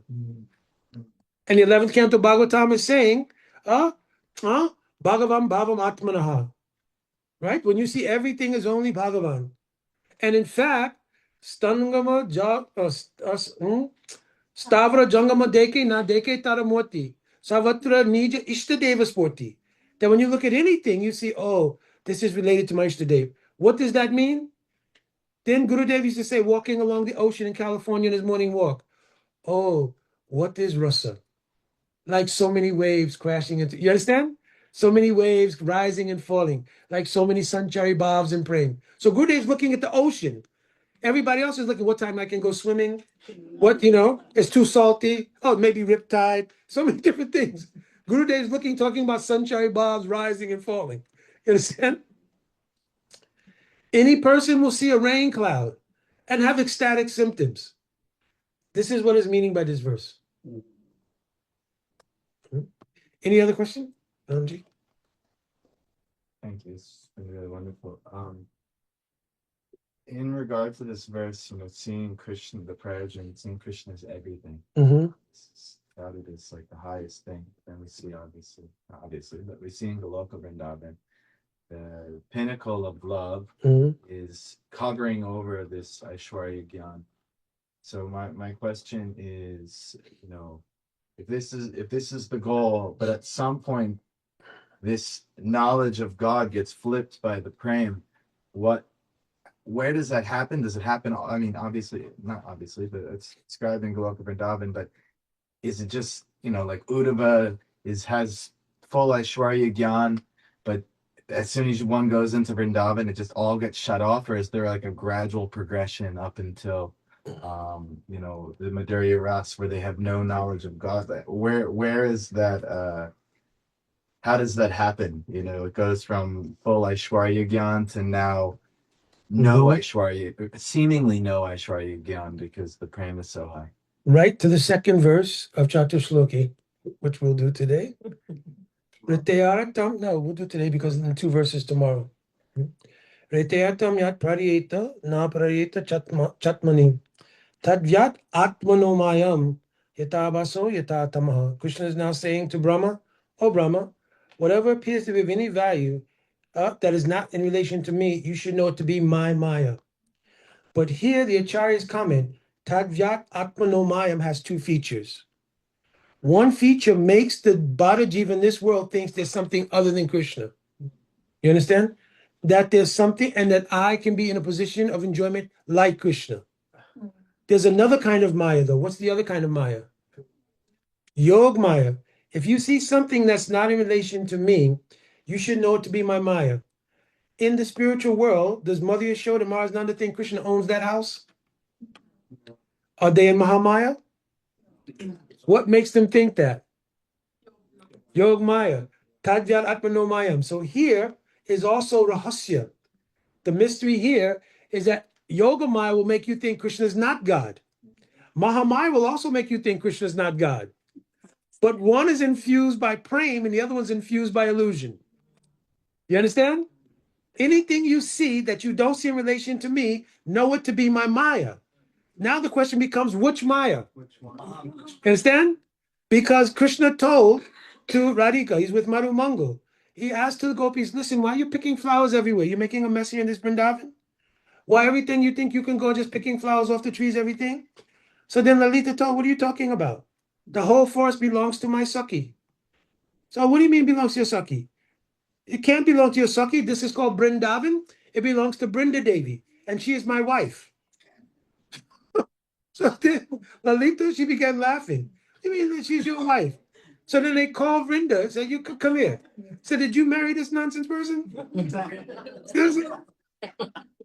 And Vrinda Devi told, oh, I could never marry such a person like this.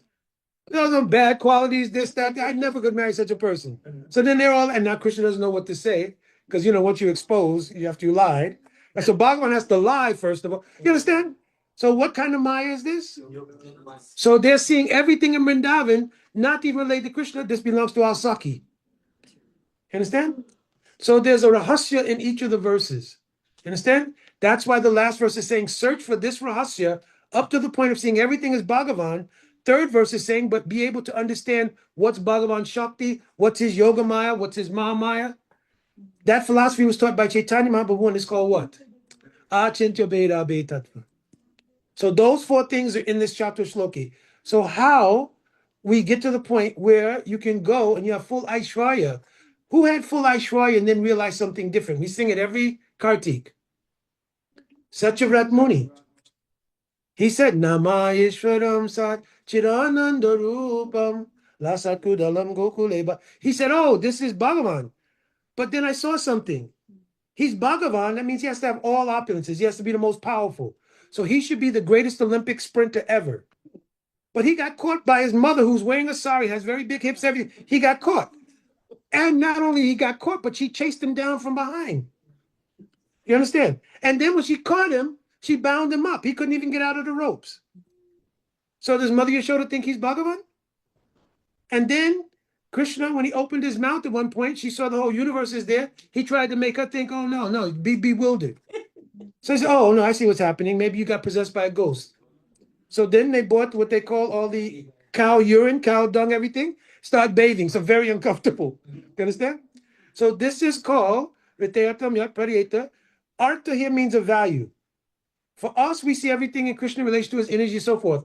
Brijabasis under Yog Maya, they see, oh, nothing has relation to Krishna as Bhagavan. Everything only has relation to Krishna by praying. Understand? So this second verse then answers your question. Mhm. Where is the flipping point though? Where's the, the Between Aishwarya and Madhurjita? being, as far as I know, the highest devotee up to Aishwarya Gyan, but then where does the flipping point go? Where now, is it gradual? Is it just flip once you go to Goloka? There's no more. No, look, when he was sent by Krishna from Mathura to Vrindavan, he is called Vishninam Paravo Mantri. A mantri means like an advisor. So he's so close to Krishna, like Arjuna is also very close to Krishna. So he would speak about these things, but Uddhav had no direct experience of them. And they're also like cousins. So he had no experience of it. So he sent him to Braj. Gacho Vrajam Urva Somyam Pitaro Priti Avaha. Mat Gopi Viyogadim Mat Sandashai Vimuchaya. He gave him instructions. Listen, because we are so close, we even look alike. And then it mentions in Uddhav Sandesh that when he was about to send him to Vrindavan, Krishna took his own clothes and gave them to Uddhava so that his bodily fragrance would be in the clothes. He gave him his chariot so that when he would come into Vrindavan, people could see, oh, this one look like Krishna. He has mood like Krishna because Krishna trained him. When you ride, you do like this. So everything. So when he would go, he said, Pituro Prityavaha. Pituro means our parents. So to our parents, meaning Nanda and Yashoda, Priti Avaha showed them love, like I could show them love. But then he told, but Mad Gopi Viyogadim, the Viyog of my gopis, their deep mood of separation, you can't touch that. You don't, even with all the things I've given, you cannot touch it. So Mat Sandashai Vimochaya, give them freedom by my message. When he gave the message to the gopis and saw their response, then Uddhava realized, oh, what is the height of this kind of frame? You understand? By Krishna's mercy and by the mercy of Radharani, hearing Brahmar Gita in the 47th chapter of Srimad Bhagavatam, 10th canto, he realized what is praying. You understand? But he also realized I have no capacity for it. So he prayed, Aho Chananrenu Jasamhamsyam Vrindavane Kim Gumo Latta Sodinam. Let me take birth even as a blade of grass here to get the mercy to understand this. So if you go to Braj, you go to Uddhav Kund, see so many blades of grass. These are all the births that Uddhava took to be there. That's the flipping point. When he hears Brahmar Geet, you understand? Radharani's talking to a bumblebee. Some acharyas say the bumblebee is actually Krishna, who's coming as a duty, means a messenger. And Radhika's talks are in 10 categories of mad love. It's called Chitrajal. Yeah, 10 categories of mad love. Hearing that, Uddhava thought, oh, I've been to the highest schools of devotion, but this is postgraduate to that postgraduate. You understand? And Gurudev used to say, if he had a hat on, he'd be looking up to see the height of that, and his whole brain and hat, everything would fall off. So then this is flipping point. When he went back to Mathura after that, he went to Krishna's room. And he told Krishna, yeah, I just want to bring you the message of what happened there. Braja Vajokasam.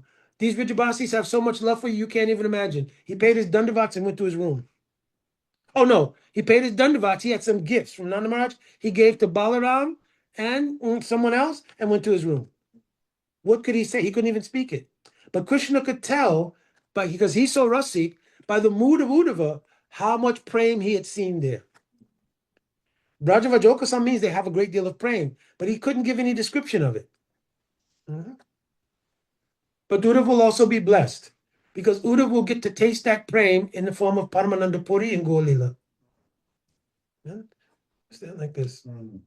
So that is the flipping point there. But here in this verse, the flipping point has to do with the influence of Yogamaya, because Yogamaya Shakti influences devotee how you will see Krishna.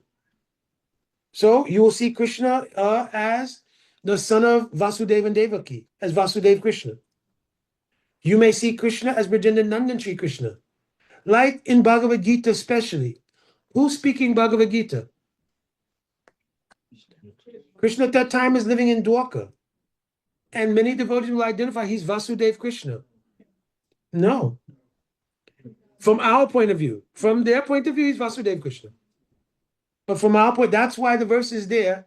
Jayati Janani Vaso Devaki Janma Vado. Vad means a theory. There's a theory that you were born to Devaki and Vasudeva. But in truth, you're the son of Nanda and Yashoda. And when he went to speak Bhagavad Gita, then at that time, he was speaking according to our acharyas as Rajananandan Shri Krishna, not Vasudev Krishna. How do we know? Because the history is that there was a solar eclipse. And during that solar eclipse, everybody went to Kurukshetra, because Kurukshetra is considered a holy place. Dharmaksetra, Kurukshetra.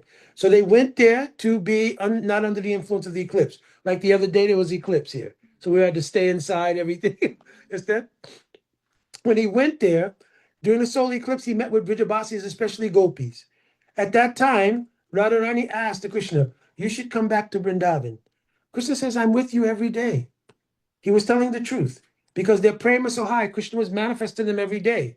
But now seeing Krishna in person, Yogamaya says, don't buy this philosophy he's telling you. Understand? Tell him he should come back personally to Vrindavan. But actually, when Krishna is gone to Dwarka, the gopis experience what is called Adirud Mahabhav in Mohan. Mohan is one level of praying. In that it says Rudabhava Akyoyam Sambho Vipralamika. In their separation, they can directly experience Krishna. More so than when he's present. Think about this. When Krishna's gone to Dwarka, he's not there physically. That is called Viyog. He's gone. But their love is so strong. In their love, they experience him directly. Sambho Vipralambika, they experience his presence directly. Then it says, near Barananda Purna Premavarishate. That state of Radhika is more worth taking shelter of because she has no anxiety Krishna will leave. When she sees Krishna in Yog, when they're meeting, she thinks, oh, anytime he may leave. And that causes, see, love is such a deep thing. Such a deep thing. And these are all various levels of the influence of Yog Maya Shakti. You understand? That So- is controlled by Radhika. Controlled by Radhika. Her love is so high. Ujjali Mani is telling this Mohan Bhav like this is Praya. Praya means predominantly only in Radhika. It's shared by her Sakhis, but it's primarily only in Radhika. And Madanakya Mahabhav is only in Radhika. Understand? So, mhm. Though in Gaur-Lila is Premanand Puri. Paramananda Puri. Paramananda Puri. This is Uddhav's form in Gaur-Lila. Paramananda Puri was one of the sannyasis. Yeah, one of the prominent sannyasis. Not much is mentioned. It's just mentioned he's very high class sannyasi, associate of Mahaprabhu. Isn't that coming top of mind? But he was Uddhav in Rajlila. Mhm. Can you tell quickly the four tattvas according to the verse? I think Mhm. I have two. The first verse is Prayojan Tattva, because the first verse establishes how Krishna is everything. Is Prem included in that? Yes, everything means up to Prem. Understand? And the highest Prem as well. So everything is in that first verse. The second verse, Riteyatam yat pradeta na pradeta chatmani tadvyarat manomayam yatabaso yatatamaha, is describing the condition of the jiva. So it's saying, in Sambandha Gyan, you should see yourself in relation to this first verse. If not, that's Maya. You get it? So Sambandha Gyan means if you think I'm this body and there's something else besides Bhagavan, that is Mahamaya. On the other hand, if you see I am the Manjari servant of Radhika, whose beloved is Krishna, that is Yogamaya. Now, if you think something outside of that, he gives a simile here. Yata baso, yata tamaha. He says, in darkness, there is a shadow. Can you see a shadow when the room is dark? So he's saying if you think there's something else besides Krishna, it's like seeing a shadow in the dark. You understand? Go by the snake. Yes. So that means it's an illusion. So that's in Mahamaya. But if you'll see how Mother Yashoda thinks Krishna is her son, how Sridham Subala and Krishna is my friend, and I can defeat him in wrestling. If they think that Krishna is the beloved of Radhika, and he begs to come and be able to bathe her feet, this is the influence of Yog Maya in varying degrees. Understand? So this establishes both Sambandha Gyan in a constitutional way, and Visay Sambandha Gyan due to Yog Maya in the highest way. The third verse establishes Achintya Bheda Tattva, because it's saying Yata Mahatani Bhutani Bhuteshu Chavacheshwanu Pravishani Apravishtani Tata Teshu Natweshwam. Just as all the material elements like earth, water, fire, and ether. Does everything we see, is it made of earth, water, fire, and ether? Yeah, nothing else. Just a combination or permutation of those elements. You understand? That's all there is. But at the same time, is the essential element earth, water, fire, and ether, is it still separate? It's existing as the base reality from which it came. So earth, water, fire, and ether, though it's become everything, it still has a separate existence as the original earth, water, fire, air, and ether. He says, so in the same way, I enter into everything. So that means his energy is in everything. We just described about the atom. Huh? You are everything and everything is you. Yes. Well, popular song. Yeah. Understand? So, except that was in Mahamaya. Okay. that feeling for us was in Mahamaya. Right? Because we weren't thinking about Krishna at that. Okay, now. So then we see that everything is actually Krishna, but according to Shakti and Shaktiman. You understand? We see that Krishna Shakti is everywhere, and Krishna Swarup is Krishna. You understand? So that's in the third verse. In the last verse, it's going to say, Etavareva Jigyashur. You should inquire about this. How will you inquire? From whom will you inquire? From Guru. So you have to do Bhakti, Guru, Palasra, etc. So this verse is speaking about Abhideya Tattva. You understand? Tattva Jigyasuna Atmana. If you're serious to understand this, then you have to approach someone to understand it. And Anvayat Vyatreka Bhyam means also what's in a Chincha Beit Tattva. Why? Anvayat means directly, Vyatreka Bhyam means indirectly. So is this table Krishna? Directly or indirectly? Yes. Is Thakurji on the altar Krishna? Yes. Directly, indirectly? Directly. So Anviyat Yatarekabhyam. So you'll see everything as Krishna directly and indirectly. And it says Yat Sat Savata Savada. Don't stop your search until you realize that. And what is that? He goes all the way back to the first verse, that everything is Krishna up to the point of Manjari Bhav. So again, first verse is Prayojan Tattva. Second verse is Sambandha Gyan. Third verse is Achinta Beit Tattva. Fourth verse is Abhideya Tattva. What did you say the second verse? You said Jiva Tattva? Is Sambandha Gyan. Mm-hmm. Any other question? Mm-hmm.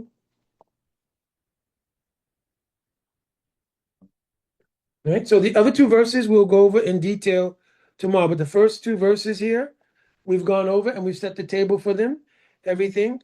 But we'll go over the next two verses. What is a Chincha Beit Tattva? And especially in the last verse, fourth verse, which we'll do tomorrow in the evening, we'll go over because that's Abhideya Tattva. And all the things that are included in Abhideya Tattva, we should discuss. Because this is our practice. So how we should do this practice, what it means to search for it up to this. You understand? All these things are very, very important. Mm-hmm. And they'll hint back because the verses are related. They'll all hint back one to another. Mm-hmm. One of the shloka which was 31, when we say Jnanam Param Guhyam, may get the Jnana Samvitam. Mm-hmm. Here it says Param Guhyam. Why not Guryatam? Like when we talk about good, because Param Guryatam is the one which we are talking about. Sava Guryatam is Param Guhyam. By adding the first word param, you're talking about Savaguyata. Yeah. Probably just one thing was turning in my mind, talking about Ajanta Vedavit. So I was remembering like one pastime when gopis needed to like cross the Jamuna Ji to deliver the child for the Vasamani. Jamuna was on rise, so that says go and tell Jamuna that if I'm Brahmachari, never associated. So is that Achanta Bhedabhat that he does associate with gopis, but yes, Gurudev told Krishna, though doing all, he's Rasavai Saha, but though doing all these things, he has the feature where he feels I am not the enjoyer. But then I was speaking and listening to Gurudev carefully. This mood, I'm not the enjoyer, is I'm Atmaramata. I have no need. So it's glorifying that Prem creates a need in that person who's Atmaram. You understand? So you understand? He said, yeah. So why Krishna can say I'm Brahmachari, that I don't really associate? Because as Bhagavan, he's Atmaramata. You understand? He doesn't need anything. So it's not that he's not brahmachari, I have to associate with ladies. You understand? So he's not saying like that. So he's saying, Sam, I'm not brahmachari. Yeah, I'm brahmachari. You understand? But then why does he associate with so many different gopis everything? To like satisfy gopis because they have so much prem, and like even like during Ram Leela, they all wanted like Krishna. Prem becomes the cause. So he's saying, I am brahmachari. Who's making all this happen? Prem. Yeah, you understand? I'm brahmachari. And I'm Bhagavan, I'm Atmaram. I don't need all this. But Prem makes this happen. So there's one slok like that. He says, Radhikara Prem Ami Sishyanat. Radhika's Prem is like my guru. You understand? So I'm Atmaram. I don't need anything. But Prem makes Pararama Taswita, means association with them. So Prem is taking control. So what is superior, Krishna or Prem? So by saying that, then Duvas Muni says, you should tell him that I have not eaten anything. He took everything that I have not eaten anything. Understand? Why? Because he's saying that what you're seeing, this body is eating so many things. But who Duvasha is identifying as? I'm Atma. Atma doesn't need to eat. Understand? So he's giving these mystery things like this. Understand? Anything else? Because I when Gurudev tells that story, I was thinking, but why Krishna is saying I'm brahmachari? And then Gurudev once mentioned that Krishna was Atmaramata. You understand? I said, what the hell? So maybe it's like this, that he's thinking I'm Atmaram, so I don't need to associate anything. This is the meaning. But actually, then I thought more, no, but that would glorify praying. Because if you're Atmaram, you don't need anything. What makes you desirous to have so many things? It has to be something that exceeds Atmaramata. Then I remember Gurudev told from Jaiva Dharma, Atmaramata is inferior to Pararamata, which is the association with others. You understand? So in the verse, there's one verse, Shirada Pranay Vikriti Ladini Shakti Asmad. The cause of Mahaprabhu taking that form, is it anything other than praying? Prem Rosni Yos Karite Ashwanan. He only because of praying he took that form. And then it says, Prakritam Chaitanyakam Chaitanyakyam Prakritam Taraduna Chayakyam Aptam. They were originally one person, and they separated, eternally became two to taste Lila Rasa. Now again they have become one. Taraduna Chaikyam Aptam. Now again they've obtained oneness. What is the meaning here? This oneness was not obtained at Krishna's Bhagavan is Atmaram. Then he manifested Radhika. This is ontological statement because Radhika is eternal. He manifested Radhika, enjoyed so many pastimes, and now again he's become Atmaram. We said no. He said now what happened was the praying, because the first line is Shri Radha Pranay. Pranay here means love. A Ladini Shakti, the vritti of Ladini in that praying. Vikriti Ladini Shakti Asmat is the cause of Mahaprabhu becoming Mahaprabhu. So actually, Prabhuji, this time when we were in India, a family came because of his father's passing. So his cousin, we were like explaining Thakurji Leela, who's Mahaprabhu, why Mahaprabhu descended. So she asked me this question because we told her like originally Radha Krishna are non-different, they are one. For Leela Aswadan, they take two separate routes. And then because Radharani's prem was so high that Krishna himself was bewildered. Perfect, yes. He was Mahaprabhu. Yes. So it's like they were, but Bhabi, they were like one. Then they separated for Leela. And then I could not explain that prem supersedes all. Oh, yes, and they again become one by saying that again. Aduna means now. Cha aikyam, they've again become one. Apta means they've attained oneness. But that oneness is not Bhagavat oneness. It's the oneness of prem. Because it says that Krishna, after Braja Leela, the highest Leela in Braj is what Leela? Ras Leela. Yeah. Samyak Saravasana Krishna Ras Leela is the highest Leela. Ramananda Roy is telling Mahaprabhu. You understand? And also in the daytime we're singing Jaya Jaya. What is it? Jaya Rasa Shama Rasa. What is this? Wow. La Sava Manoram. It's a line. Then Jaya Jaya Ujala Rasa, Sava Rasa Sa, Parakiya Bhave, Rajite Sa Jahar. Parakiya Bhav is highest, and this Rasli is the highest leader. You understand? So why? Because all rasas are present in Rasa Lila. Rasanam sumaham iti rasa. Right? All rasa is present in the Ras Lila. You understand? But still, Purva Vraja Vilase, 18 Avilas. Even after that, Krishna had 3 desires. That's the verse Shirada Pranaya, Mahima Kajasavani. So even there, where Leela has reached its pinnacle, still Krishna had 3 desires, which means Prem exceeds everything. So Mahaprabhu's Leela is called what kind of Leela? Mayada Purushottam, Leela Purushottam? So Prem is ruling, and Mahaprabhu reveals that Prem rules everything. I explained the 3 reasons why Mahaprabhu appeared, but I could not give her this word. It's because Prem exceeds everything. Yes. Krishna wanted to relish that, but Yes. only do that in Radharani's bhav. Yes. He have to. Yes. Even on Radha Kund, that Prem has exceeded Mm. the flow of that. Yes. The Krishna Kund. Radha Kund, what is this? Yeah. Yeah, it's mentioned there, Prem Amrita Plavanat. See Radha Kunda, Prema Amrita Plavanat. It means it's overflowed its banks. So then Rupa Goswami is saying, what person who's seriously doing bhajan, aprakat bhajan, not regular like sajat, but like aprakat bhajan means who's deeply absorbed will not reside on the bank of Radha Kund. The meaning here, Radha Kunda, Prema Amrita Plavanat means Yavarasrai Vritti. Because Radha Kund is not different from Radhika. Radhika's love overflows her heart and enters the hearts of her Sakis and Manjaris. This is called Yavad Asraya Vritti. In the definition in Ujjali Mani of Anurag, like Prem, Sneha, Man, Pranaya, Rag, Anurag. In Ujjali Mani, it says Anurag Swasamvedya Dasha Prapya Prakashita Yavad Asraya Vrittischet. So Yavad Asraya Vritti means what mood is in the heart of Radhika goes to her Sakis. This is the first verse of Vilap Kusmanjali. Understand? Say, oh, where has this bite mark come on Rupa Manjari? On your mouth. You understand? On your lip, how it's come there. Your husband is gone. So how this mark came on there? So this is Yavarasraya Vritti.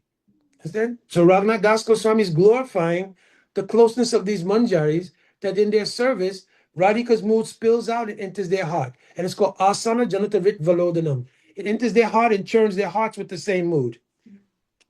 This is the glory of Manjari Seva. Asana Janata Rit Valodanam. It means it churns the heart with the same mood that's present in Radhika at that time. And that's why they don't want to have association with Krishna Directly. They don't need to. No need. But their love for Krishna is nourished by that mood to Radhika. You understand? So not that they don't like Krishna. Because Krishna is Radhika's beloved, they also love Krishna. Understand? And their whole mood, Prema Lila Viharanam Samyak Sakti Vistarika, their whole mood is to make happy Radha and Krishna. So sometimes they'll make a separation to make the next meeting better. Understand? So they'll make some challenging thing come up. Understand? Like they'll make some arrangement. The Sakis will purposely tell Krishna, yes, meet Radhika at this place, knowing that this place are Chandravali Sakis frequent. So then Krishna's in the quandary, why should I go there? I know Chandravali goes there. And any Manjari be hiding in the bushes. So sure enough, Krishna will try to sneak to go there to meet Radhika in that place, like going to a bad neighborhood. Sneaking, going to that place. And sure enough, Saibya will pop out from somewhere. Oh, you've come to see my Saki. Yes, this is Papa. I understand now. I shall grab Krishna by the arm, take Krishna to Chandravali's Kunj. Now Krishna's in a quandary. And any Manjari, she's watching. And then she runs back to Radhika. Oh, I saw him. I saw him. Yes, very easily. She took there, he went there. He was on his way there. He wasn't coming to you. Radhika becomes so angry. Understand? Says, if he will come here, don't at all let him come near me, anything. You understand? And then Krishna will make an excuse. He'll hear something. Did you hear that? What? I heard something. That sounds like maybe some demons attacking Vrindavan. Chandravali, I'll be right back. Let me go. And then he'll go and immediately he'll run. Now he has to run. Now he has to also take a shortcut. So instead of running on the back path, because you can't go openly anyway, back path, he runs through bushes, he gets scratched. So now he comes to the Kunj, scratch marks on the neck, everything. So now Manjari is standing at the door. Yat Kinkari Shubhausa Kalukakavani Nitipurasa Purusha Kandamuli Tashigala Rasanide Visabanujas that Keli Kunja Babanangali Mahajanishama. So Prabodhananda Saraswati Thakur was saying, I wish I was like a straw in the broom that sweeps that kunj, because then I'll see that when he came to the door, Rup Manjari, Rati Manjari was standing like this, only folded hands. And then I said, yes. So listen, what happened in that? Don't say anything. No need. We see everything. You said, look here, we can see everything, all markings, everything in there. You had a good time. Understand? Had a good time. Then better you should go there. Better you should stay there. You understand? So no. What happened? I was running and I ran through bushes, everything. Yeah, everybody says like this. You understand? But no, yeah. They're caught red-handed. Understand? So no, but please let me plead my case. I'm only asking, let me plead my case. Explain what happened. Swamini does not want to see you at all. You should go from here. And Radhika will sit with her back turned. So then Krishna has to go through a whole series called Done, Bathe. To break the man, he has to go through first. Done. Let me give some kind of gift. See, when I was running, I took this so beautiful flower. I bought for her only. And when I was reaching up, my hand got scratched. For her only, I got my hand scratched. And then bathe. So then he'll speak to Rati Manjari. Listen, sometimes Manjari very unreasonable. You understand? But sometimes you understand me. So now bathe means you try to make a division between the two of them. And then one thing is called Nati. Nati means, okay, listen, I give up. I'm sorry. And Krishna will fall on the ground and plead. And Prabodhananda said, oh, I want to see this. I wish I was a broom that sweeps that kunja, because they'll keep the broom nearby. And I'll witness that he did this. He bowed down to the lotus feet, not to Radhika, to her manjaris, to see Radhika. You understand? Then finally, Krishna will say, this is called Rasaswad. Rasaswad means a rasantra. He'll say, listen, I give up. Take this flower, it has so much love. I went through so much struggle to get this flower for you. Oh, Radhika, you take it. And Radhika will catch the flower, but then she'll be angry and turn around and throw the flower back. And Krishna will catch the flower, but then he'll hit his own self in the face. Oh, and then, oh, I'm hurt. Oh, why would you do such a thing? Then everyone, you understand? Let's go to center. So he'll try to change everything to make them sympathetic to him. And then he'll fall down. Why? Oh, why? Melodramatic. Understand? And then everybody will turn their attention towards him now. Oh, is he really hurt or not hurt? And then when they all come to look, he'll go and smile. And now Radhika catches the smile, everything not done. Understand? Man is broken. So many sweet things like this. Jai Bolo Shrimati Radha Rani ki jai. Radha Rani Manjaris ki jai. All right. Kirtan, whose turn for Kirtan? I will do Kirtan. Anybody volunteers? So not you're leaving tomorrow, just very short. No voices. It's not the voice, it's bhakti. You have so much bhakti. How many years of practice? Mm-hmm. Mm-hmm. Mm-hmm.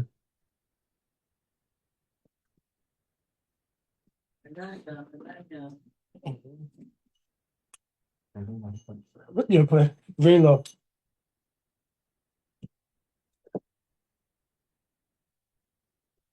Hare Krishna, Hare Krishna, Krishna Krishna, Hare Hare.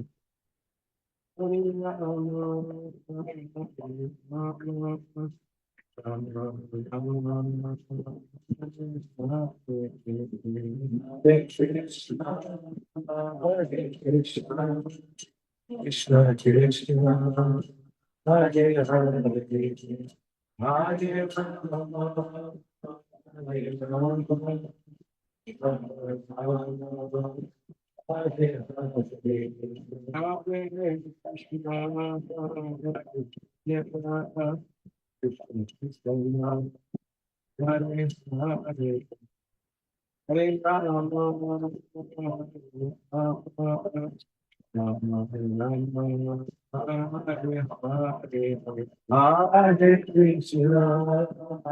Hare Krishna, Hare Krishna, Krishna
Krishna, Hare Hare, Hare Rama, Hare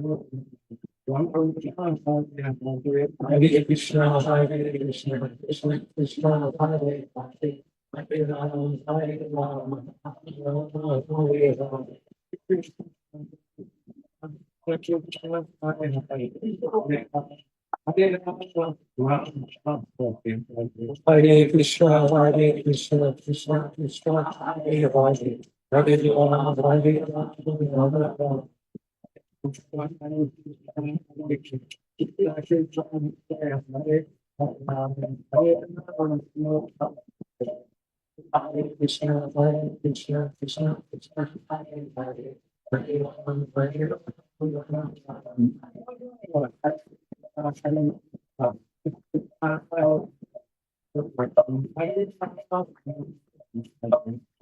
Hare Krishna, Hare Krishna, Krishna Krishna, Hare Hare, Hare Rama, Hare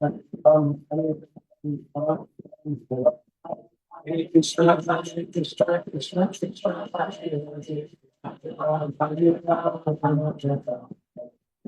Rama, Hare Rama, Hare Krishna,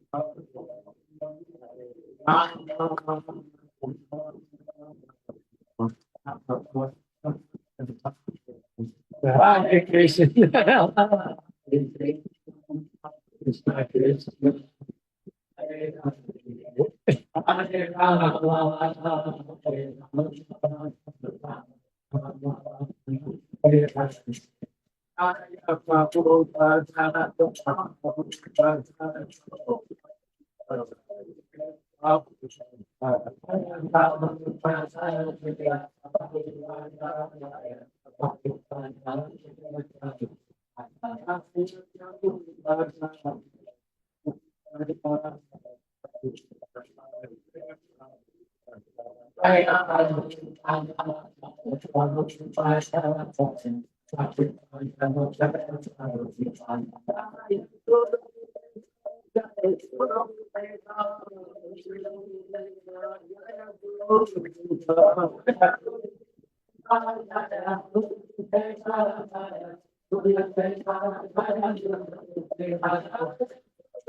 Hare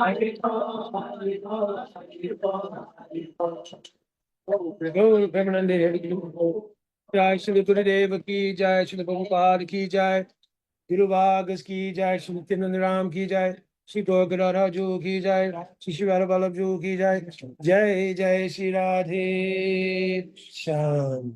Panchakalpatarubhyascha kripa sindhubhyo patitana bhavyo vaishnavyo namo namaha. So thank you devotees on the internet. Thank you Anuradha.